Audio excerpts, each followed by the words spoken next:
Obec Hrádok sa prvýkrát objavuje v historických prameňoch v roku 1246. Zapísaná je v listine uhorského kráľa Bila IV.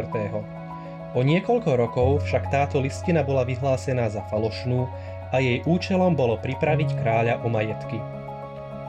Ďalší zápis pochádza z roku 1452, teda z čias vlády Ladislava V. V týchto súpisoch sa názov obce uvádza ako Haradnak. Do svojej súčasnej podoby sa názov Hrádok začal dostávať v 16. storočí, kedy sa v listinách uvádza upravený názov Radnok, no miestni obyvatelia ho už vtedy volali buď Rádek alebo Hrádek. Tento ľudový názov, odvodený od hradu či hradiska, obec užívala v histórii najdlhšie, až do začiatku 20. storočia. V roku 1907 boli vydané maďarizačné zákony.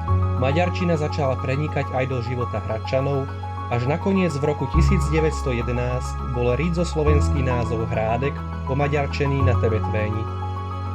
Po vzniku prvej Československej republiky sa obec vrátila k svojmu pravému názvu, teraz však už v spisovnej podobe Hrádok.